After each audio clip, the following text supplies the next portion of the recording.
Hello friends, welcome once again my YouTube channel जिसका नाम है स्टडी मैथ्स विद नीरज भैया। ठीक है फ्रेंड्स, जैसे आपको पता है हम यूकेपीएससी स्कूल लेक्चरर मैथमेटिक्स की एक प्रैक्टिस सेट की सीरीज़ चला रहे हैं। ठीक है, तो जिसमें हमारे एक वीडियो में 15 क्वेश्चंस बनाते हैं। ठीक है, जो आपके एग्जाम पॉइंट ऑफ व्यू से इंपॉर्टेंट है और उसमें हम अच्छे अच्छे ट्रिक मैथ्स की यूज़ करते हैं। ठीक है, तो स्टार्ट करते हैं। ठीक है, अपनी टेस्ट सीरीज जो थर्ड है, प्रैक्टिस सेट जो थर्ड है। क्वेश्चन नंबर फर्स्ट कह रहा है number of onto function निकालने सेट दे रखा 1 2 3 4 टू इट सेल्फ।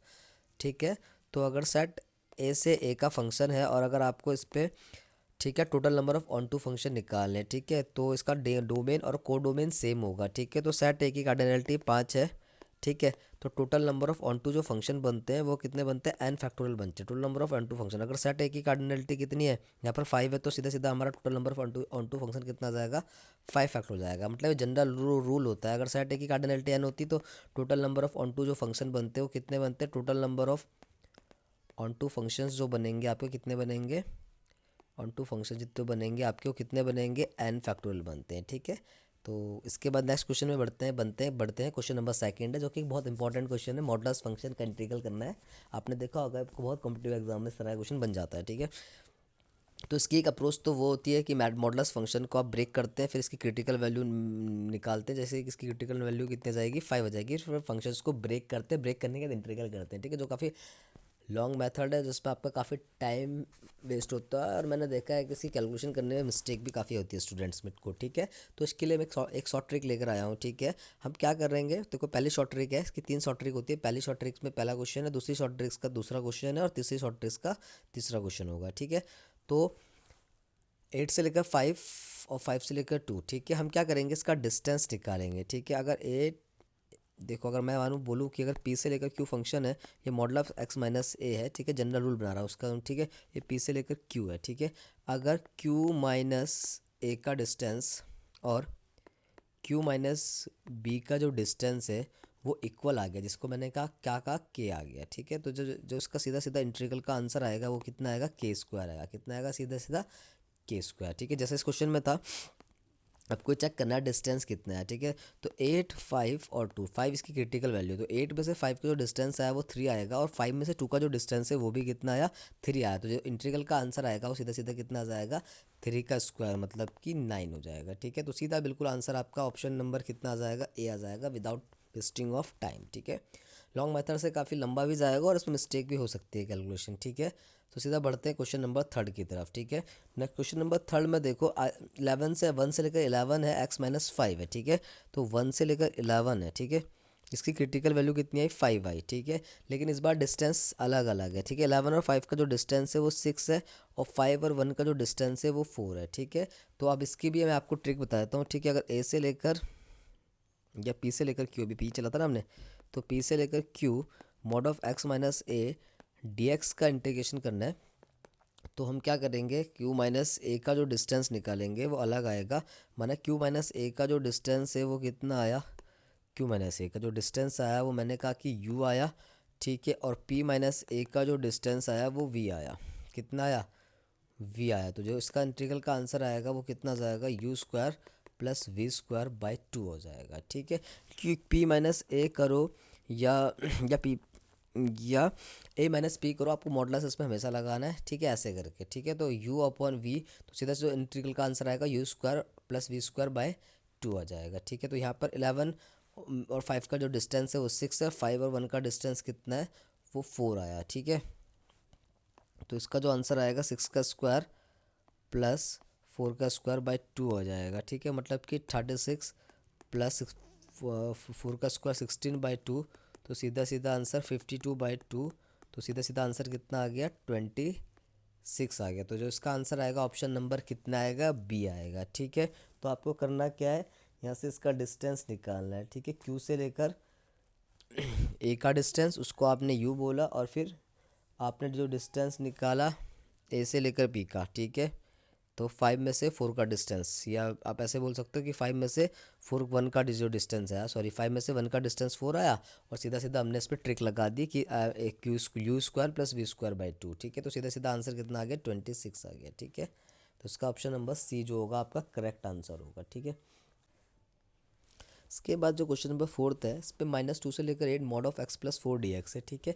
इसमें जो बाकी दो क्वेश्चन से अलग इसलिए है जो हमने ऊपर कराया, इस पे जो x की जो क्रिटिकल वैल्यू -4 है, जो -4 जो है ना, जो लिमिट की रेंज है ना, उससे बाहर की वैल्यू -2 से लेकर 8, मतलब लिमिट के बीच में लाई नहीं करता है, ठीक है।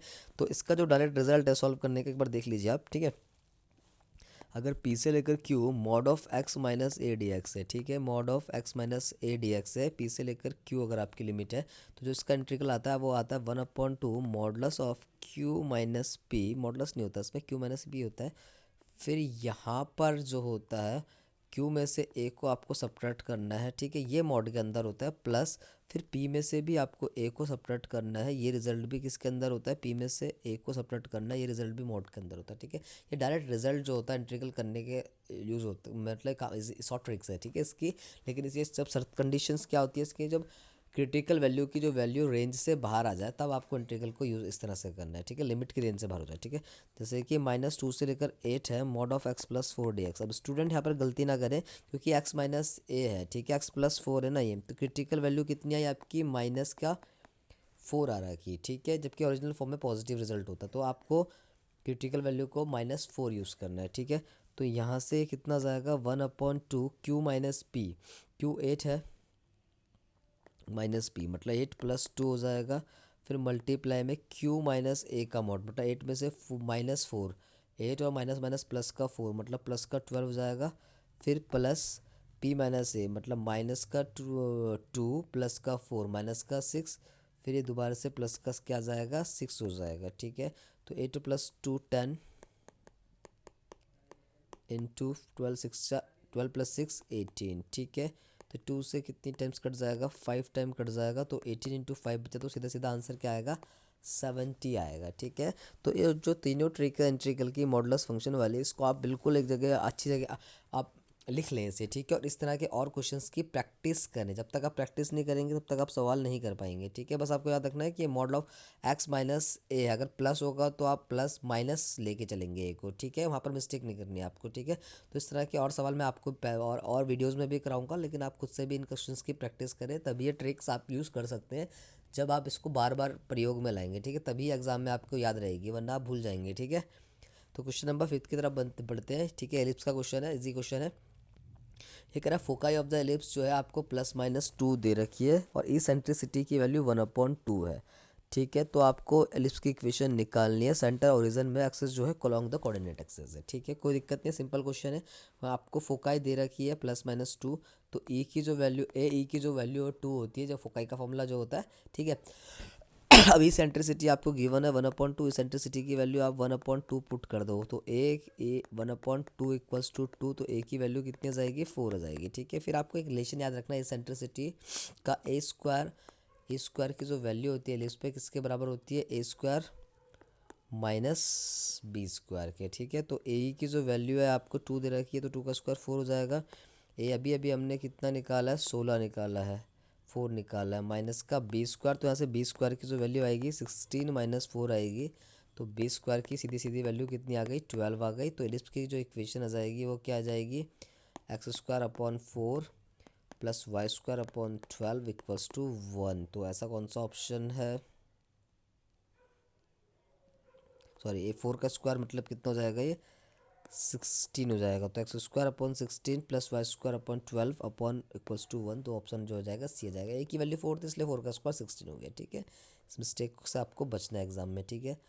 क्वेश्चन नंबर 6 देखो, what is will be the domain of the function sin inverse 2x - 3। Simple question है, डोमेन वाला क्वेश्चन एग्जाम में पक्का आएगा, पीजीटी के, हो नहीं सकता अगर ऐसा ना आए क्वेश्चन, ठीक है। तो आपको पता है कि जो साइन इनवर्स का जो डोमेन होता है -1 और 1 के बीच लाई करता है, ठीक है, साइन इनवर्स एक्स का, ठीक है। लेकिन यहाँ पर एक्स के बदले कौन बचा हुआ 2x - 3, तो सीधा सीधा 2x - 3 की जो वैल्यू है -1 और 1 के बीच लाई करेगी। इनइक्वलिटी आपको सॉल्व करनी आती होगी, ठीक है।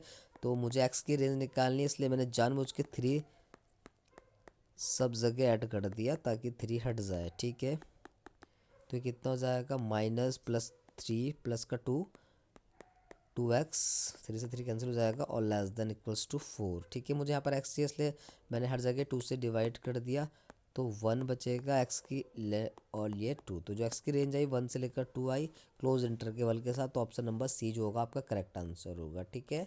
डोमेन वाले क्वेश्चंस की प्रैक्टिस ढंग से करेंगे, ये क्वेश्चंस पेपर में पक्का आता है, ठीक है। उसके बाद बढ़ेंगे क्वेश्चन नंबर 7 के की पे, रेंज ऑफ फंक्शन निकाल लिए मॉडुलस फंक्शन, ठीक है। मतलब मॉडुलस नहीं, f x equals to x plus two upon mod of x plus two mod of x plus two है, ठीक है। तो आपको पता है जब भी मॉड हटता है तो प्लस माइनस का साइन आता है आपको, तो एफ एक्स इक्वल्स टू क्या हो जाएगा, एक्स प्लस टू। एक बार पॉजिटिव रिजल्ट लेंगे और इसी रिजल्ट को एक बार क्या कर देंगे, नेगेटिव साइन के ले लेंगे, तो मॉडुलस हट जाता है, ठीक है। आपने करा होगा ये क्लास 11th या 12th में, जब x की वैल्यू किससे बड़ी होगी, इसकी क्रिटिकल वैल्यू कितनी है, 2 -2 है, तो जब -2 से बड़ा होगा तो ये रिजल्ट ये होगा, और लेस देन 2 पे ये होगा। तो सॉल्व करके जो आंसर आएगा 1 आएगा और -1 आएगा, ठीक है। तो जो इसकी रेंज आएगी वो कितनी आएगी, 1 और -1 के बीच, ठीक है। कुल मिला के जो फंक्शन होता है कांस्टेंट फंक्शन होता है, ठीक है। तो जो रेंज आएगी इसकी -1 और 1 के बीच आएगी, इसके अलावा कुछ नहीं होता है ये फंक्शन, ठीक है। मतलब कुल मिला के कांस्टेंट फंक्शन, तो रेंज में दो ही वैल्यू आएगी, एक -1 आएगी और एक 1 आएगी, तो ऑप्शन बी बिल्कुल आपका करेक्ट माना जाएगा, ठीक। इसके बाद क्वेश्चन नंबर 8 देखना, ठीक है। आर जो रिलेशन है डिफाइन कर रहा है इनमें, ठीक है। नेचुरल नंबर पर रिलेशन डिफाइन, आपको डोमेन निकालना x + 2y = 8 का। तो इसके लिए हम क्या करेंगे, x की वैल्यू निकाल देते हैं y की फॉर्म में 8 - 2y, क्योंकि डोमेन निकालना है, y जो है नेचुरल नंबर होगा, x में नेचुरल नंबर होगा। देखते हैं y की कितनी वैल्यू के लिए नेचुरल नंबर आ रहा है। तो अगर मैं y के बदले 1 रखूँगा तो x की वैल्यू कितनी आ जाएगी, 6 आ जाएगी, ठीक है।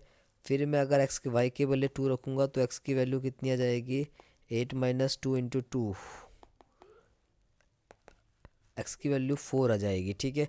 सिमिलरली आप y के बदले क्या डालेंगे, आप y के बदले 3 डालेंगे तो x की वैल्यू कितनी आ जाएगी, 8 - 6, तो x की वैल्यू कितनी आ जाएगी, 2 आ जाएगी, ठीक है। और अगर आप y के बदले 4 डालेंगे तो y के बदले जैसे ही आप 4 डालेंगे तो जो रिजल्ट आएगा वो नेगेटिव आ जाएगा। जैसे ही आप y के बदले 4 डालेंगे तो x की वैल्यू कितनी आ जाएगी, 2 इंटू, सॉरी ये 8 है, ठीक है। 8 माइनस आपने कितना डाला, y के बदले 4 डाला, ठीक है। तो 8 - 4, तो x की वैल्यू नेगेटिव आ जाएगी या 0 आ जाएगी, यहाँ पर 0 आ रही है। 0 कभी भी नेचुरल नंबर नहीं होता है, ठीक है। 0 कभी भी नेचुरल नंबर नहीं आता है।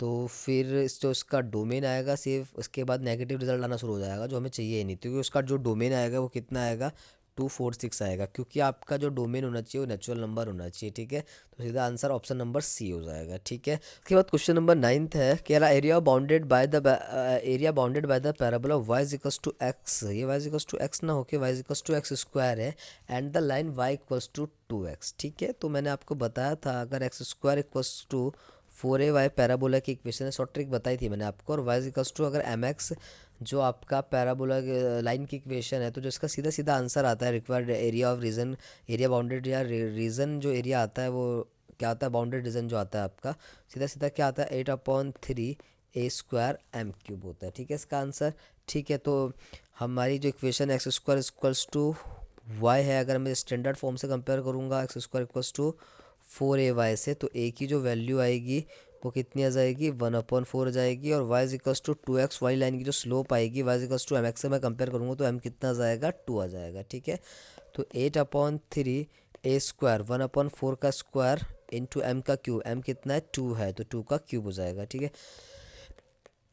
तो 8/3 1/4 का स्क्वायर 16, 2 का क्यूब कितना हो जाएगा, 8 हो जाएगा। तो 8 2 जा कितना हो गया, 16, और 2 4 जा 8, तो हमारा जो आंसर आएगा वो सीधा सीधा कितना आ जाएगा, 4/3, ठीक है। ये ट्रिक्स मैंने आपको बताई थी जो काफ़ी आपको हेल्प करेगी, ठीक है। तो ट्रिक्स आपको तभी याद रहेगी जब आप इस तरह के क्वेश्चंस रेगुलर करते रहेंगे, ठीक है। वरना आप इसको लॉन्ग अप्रोच से करेंगे तो थोड़ा सा टाइम टेकिंग होगा, ठीक है। तो और हमें सब पेपर में टाइम बचाना है, तो ऑप्शन नंबर जो बी आएगा वो सीधा सीधा आपका आंसर आ जाएगा 4/3, ठीक है। बढ़ेंगे नेक्स्ट क्वेश्चन में, क्वेश्चन नंबर 9 कह रहा है find the area bounded by the region curve दे रखा है y² = 4x, x² = 4y। ये आपका पैराबोला है, तो देखिए दो पैराबोला, एक तो लेफ्ट हैंड पैराबोला है y² = 4x, और एक अपवर्ड पैराबोला x² = 4y, ठीक है। आपको ये रीज़न निकालना है। एक अप्रोच तो वही है क्लास 12th वाली लॉन्ग अप्रोच की, आप क्या करेंगे, इस वाले पैराबोला में से इस वाले पैराबोला को सब्ट्रैक्ट कर देंगे तो एरिया बाउंडेड रीज़न निकल जाएगा, लेकिन ये काफ़ी लॉन्ग है, ठीक है। इसके लिए भी हमने एक ट्रिक बनाई है, ठीक है। y² = 4x अगर पैराबोला की इक्वेशन है, x² = 4ay है, ठीक है। कुल मिला के सॉल्यूशन से ट्रिक बनी है, ठीक है। तो अगर जो आप x² = 4aby बोल देते हैं हमसे, ठीक है, तो अगर आपको उसका रिक्वायर्ड एरिया और बाउंडेड रीजन चाहिए तो एरिया जो आपका आएगा वो कितना आता है, 16 AB/3 होता है। कितना आता है, 16 AB/3 होता है। ठीक है, तो यहाँ पर जो हमारे इक्वेशन है कर्व की, Y square equals to 4x है, sorry Y square equals to कितना दे रखा है, 4x दे रखा है। ठीक है, और एक्स स्क्वायर इक्वल्स टू कितना दे रखा है, 4y दे रखा है। तो दोनों केस में जो ए की वैल्यू आ रही है, ए की वैल्यू 1 आ रही है, बी की वैल्यू भी कितनी आ रही है, 1 आ रही है। अगर मैं स्टैंडर्ड फॉर्म से कंपेयर करूंगा 4ax और 4by से, ए और बी की वैल्यू 1 आ गई तो सीधा सीधा जो आपका जो एरिया आएगा क्या आ जाएगा, 16 AB/3 है, ए की वैल्यू 1 है, बी की वैल्यू 1 है, तो 16/3 जो होगा आपका सीधा सीधा स्क्वायर यूनिट जो होगा आपका एरिया होगा। ठीक है, तो ऐसा कौन सा ऑप्शन है, ऑप्शन नंबर बी है जो इसका करेक्ट आंसर होगा। ठीक है, तो ये ट्रिक्स भी आपको याद करनी है। ठीक है, जब दो parabola Y square 4x X square equal to 4by की फॉर्म में आएगा तो आपका जो रीजन होता है, एरिया और बाउंडेड रीजन होता है, वो 16 AB/3 होता है। ठीक है, इसके बाद क्वेश्चन नंबर 11 है कि what is the value of the determinant. आपको डिटर्मिनेंट की वैल्यू पूछा है निकालने के लिए। 1 factorial, 2 factorial, 3 factorial, 2 factorial, 3 factorial, 4 factorial, इस तरह से डिटर्मिनेंट है। ठीक है, तो ये भी एक पर्टिकुलर टाइप का डिटर्मिनेंट होता है जिसका एक शॉर्ट ट्रिक्स होती है। ठीक है, अगर यहाँ पर क्या है, n फैक्टोरियल है, n+1 फैक्टोरियल है, n+2 फैक्टोरियल है। ठीक है, फिर यहाँ पर n+1 फैक्टोरियल है, फिर n+2 फैक्टोरियल है, n+3 फैक्टोरियल है, और फिर यहाँ पर n+2 फैक्टोरियल, ये असेंडिंग में बढ़ता जाएगा। ठीक है, रो वाइज यहाँ पर n+3 फैक्टोरियल होगा और यहाँ पर n+4 फैक्टोरियल होगा। ठीक है, तो इस डिटर्मिनेंट का जो सीधा सीधा आंसर आता है, डायरेक्ट रिजल्ट होता है। ठीक है, यहाँ पर आता है 2 × n फैक्टोरियल, n+1 फैक्टोरियल और n+2 फैक्टोरियल, डायरेक्ट जो होता है रिजल्ट आता है। ठीक है, तो यहाँ पर n का काम कौन कर रहा है, 1 कर रहा है, तो 2 × 1 फैक्टोरियल हो जाएगा, 1+1 2 फैक्टोरियल हो जाएगा, और 2 मतलब 1+2 3 फैक्टोरियल हो जाएगा। ठीक है, तो कुल मिला के आंसर 2 फैक्टोरियल की वैल्यू कितनी थी, 2 होती, 3 फैक्टोरियल की वैल्यू 6 होती, तो सीधा सीधा आंसर आपका क्या जाएगा, 24 हो जाएगा। ठीक है, तो लॉन्ग मेथड में थोड़ा सा आपको काफ़ी लंबा जाएगा सवाल। ठीक है, जिससे आपको बचना है। ठीक है, तो इसलिए इस ट्रिक को आप याद रखना। ठीक है, और ट्रिक्स और काफ़ी अच्छी थी ये। ठीक है, इसके बाद बढ़ते हैं नेक्स्ट क्वेश्चन की तरफ। क्वेश्चन नंबर 12 है, ये dy/dx y equals to 1+x+x²। एक तरीका मतलब 1+x⁴ और 1+x⁴ जा रहा है। ठीक है, याद रखना कि x 1+x है, फिर 2 पावर जा रही है, फिर 4 पावर जा रही है, फिर 8 पावर जा रही है, और फिर 16 पावर जा रही है। ठीक है, तो इसकी आपको जो इसका जो डेरिवेटिव होता है, डायरेक्ट जो रिजल्ट याद रखना है आपको। एक मेथड तो ये है कि हम इसमें लॉग लेंगे। ठीक है, लॉग लेके काफ़ी लंबा सवाल चल जाएगा कि लॉग वाई लेंगे।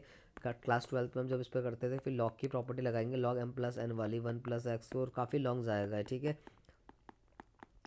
फिर आपको इसका डेरिवेटिव करना है और फिर इसका आंसर आपको निकालना है। ठीक है, तो आपको डायरेक्ट रिजल्ट, आपको एक रिजल्ट याद रखना है जो लॉग लॉग के लिए यूज़ होता है। ठीक है, मतलब अगर जो इस फॉर्म में अगर सवाल रहेगा आपका, ठीक है, 1+x+x² + x⁴। ठीक है, तो जो इसका डायरेक्ट रिजल्ट होता है, इस तरह की जो सीरीज़ होती है 1+x, ठीक है, एक्स के बाद जो होगी इसकी इवन पावर आना शुरू हो जाएगी, या एक्स की पावर जो होगी इवन मल्टीपल में होगी। ठीक है, 1+x⁴ डॉट डॉट डॉट, यहाँ पर 1+x की पावर क्या आएगी, 2n आएगी। तो इसका जो डायरेक्ट रिजल्ट आता है वो कितना आएगा, dy/dx का जो डायरेक्ट रिजल्ट आएगा वो हमेशा कितना आता है, एट x इक्वल्स टू 0 पे, एट x इक्वल्स टू 0 पे जो इसका डायरेक्ट रिजल्ट आता है, आपको डायरेक्ट रिजल्ट ही याद रखना है। क्या आता है, इसका जो आंसर आता है वो सीधा सीधा क्या आता है, 1 आता है। ठीक है,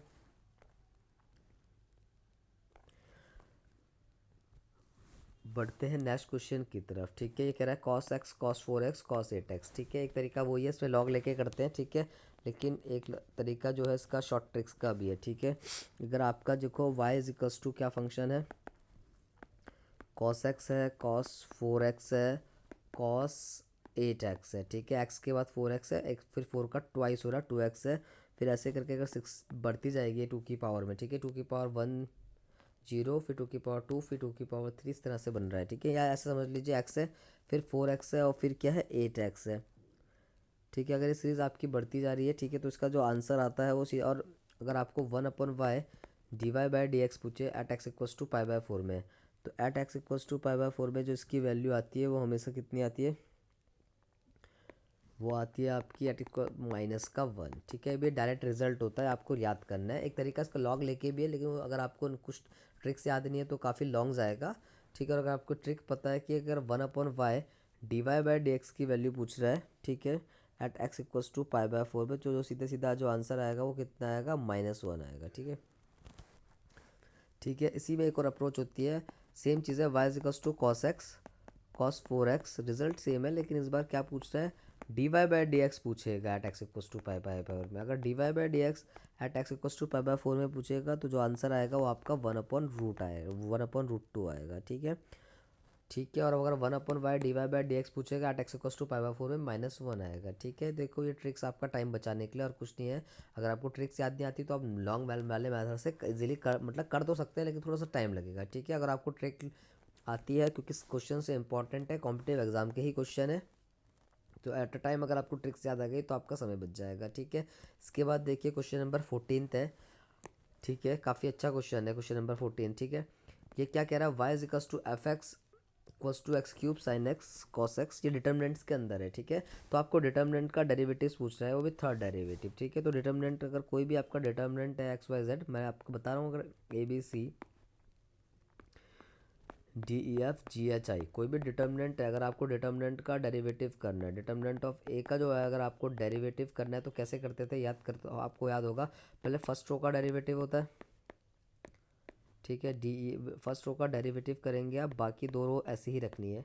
फिर यहाँ पर प्लस होगा, फिर सेकंड रो का डेरिवेटिव होगा, बाकी दो रो ऐसे ही रखनी है। फिर थर्ड रो का डेरिवेटिव होगा, फर्स्ट और सेकंड रो को ऐसे ही रखना, फिर आपको डिटर्मिनेंट करना है। ठीक है, तो सवाल आपको देख के ऐसा लग रहा होगा कि काफ़ी लॉन्ग सवाल है, लेकिन है ईजी है। ठीक है, पी एक कॉन्स्टेंट है और डी³ 3 बार टाइम डेरिवेटिव करने के बाद x = 0 पे इसका आंसर निकालना है। ठीक है, हमें बिल्कुल घबराना नहीं, बहुत सिंपल सवाल है। ठीक है, आपको सिर्फ फर्स्ट रो का ही डेरिवेटिव करना है। क्यों करना है फर्स्ट रो का डेरिवेटिव, अगर आप इसका सिंपल एक बार डेरिवेटिव करेंगे, dy/dx करेंगे ना, तो बाकी सेकंड और थर्ड रो तो क्या है, कांस्टेंट है। कांस्टेंट का डेरिवेटिव मैथमेटिक्स में मतलब क्या होता है, जीरो होता है। ठीक है, तो सिर्फ फर्स्ट रो का डेरिवेटिव करना है, क्योंकि अगर हम सेकंड रो का डेरिवेटिव करेंगे तो सेकंड रो तुरंत ही जीरो हो जाएगी, तो डिटर्मिनेंट का आंसर जीरो।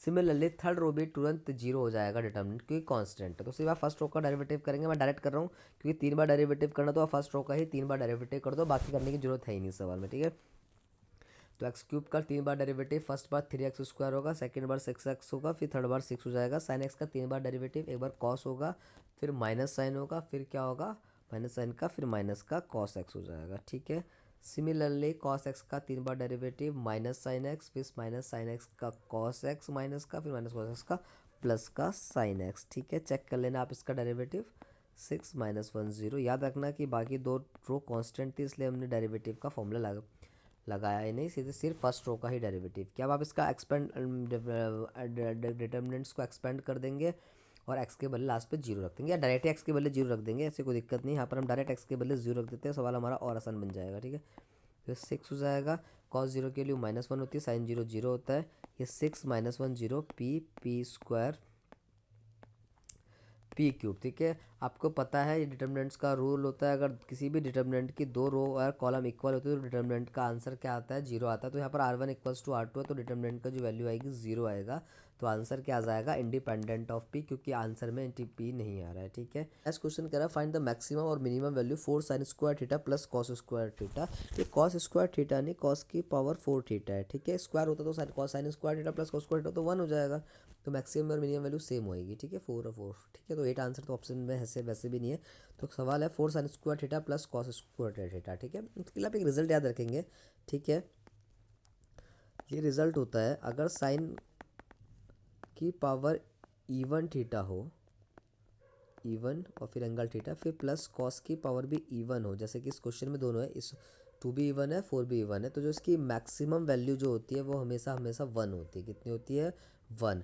और इसकी जो मिनिमम वैल्यू होती है वो किस पे आती है, जो मिनिमम वैल्यू आती है वो हमेशा किस पे आती है, मिनिमम वैल्यू आती है थीटा = π/4 में। तो मतलब मिनिमम वैल्यू आपको निकालनी पड़ेगी, थीटा के बदले हमें रिजल्ट में डालना पड़ेगा π/4। ठीक है, जैसे कि मैंने आपको पिछली बार वीडियो में भी बताया था कि हमारे जो लेक्चरर के एग्ज़ाम है, टिग्नोमेट्री तो नहीं है, लेकिन टिग्नोमेट्री की एप्लीकेशन आपको बहुत है, तो आपको इसको इसके फॉर्मूले याद रखना है और ये मिनिमम और मैक्सिमम वैल्यू के कंसेप्ट याद रखने हैं। ठीक है, क्योंकि मैक्सिमम मिनिमम आपके सिलेबस में तो सवाल ऐसा बन सकता है आपका। ठीक है, तो मैक्सिमम वैल्यू जो इसकी आएगी 4 sine square theta plus 4 cos, मैंने बताया आपको रिजल्ट अगर साइन की पावर इवन और कॉस की पावर इवन हो तो इसकी मैक्सिमम वैल्यू 1 आएगी, तो जिसकी मैक्सिमम वैल्यू 4 आ जाएगी। और जो इसकी मिनिमम वैल्यू आती है वो थीटा इक्वल्स टू पाई/4 में होती है, ठीक है। तो sine square theta plus cos की पावर 4 थीटा है, तो इसकी जो मिनिमम वैल्यू आएगी थीटा इक्वल्स टू पाई/4 में आएगी। थीटा के बदले आप पाई/4 डाल देंगे, ठीक है। तो कॉस की पावर 4 पाई/4, आपको पता है कि साइन पाई/4 की वैल्यू कितनी होती है 1/√2, 1/√2 का स्क्वायर 1/2, कॉस की पावर 4 1/√2 का स्क्वायर करेंगे आप, ठीक है। तो 1/4 आ जाएगा, 4 पावर है तो 1/√2 का स्क्वायर 1/2, फिर 1/2 1/4 हो जाएगा, ठीक है। इस रिजल्ट को आप सॉल्व करें, 4 एलसीएम आ जाएगा 2+1, ठीक है। तो मिनिमम वैल्यू कितनी आ गई इसकी 3 आ गई, और मैक्सिमम वैल्यू कितनी आ गई 4 आ गई। तो इनका सम पूछ रहा था, तो सम क्या आ जाएगा, मैक्सिमम प्लस मिनिमम का जो सम आएगा 4+3 क्या आ जाएगा आंसर 7, ठीक है। तो ऑप्शन नंबर डी आ जाएगा, ठीक है। तो आज हमने काफ़ी अच्छे अच्छे सवाल अच्छी अच्छी ट्रिक्स से सॉल्व करने, ठीक है। मैं आपको फिर बताऊंगा ये ट्रिक्स की आप प्रैक्टिस करें। वैसे तो मैं आगे जो प्रैक्टिस सेट बनाऊंगा उस पर पिछले ट्रिक्स के जो सवाल से मैंने कराए हैं वो करवाऊंगा, ताकि आपको हमेशा ट्रिक्स जो है याद रहे, ठीक है। आप भी अपने आप से ही, ठीक है, बुक से आप जो बुक से है ट्रिक्स को याद करने की को मतलब ट्रिक्स के सवाल करते रहे, जैसे ट्रिक्स आपको याद रहे, ठीक है। थैंक यू दोस्तों, आज के लिए हम इतना ही रखेंगे अपनी क्लास को, ठीक है। आप चैनल को लाइक कीजिए, शेयर कीजिए और सब्सक्राइब करिए, ठीक है। Thank you.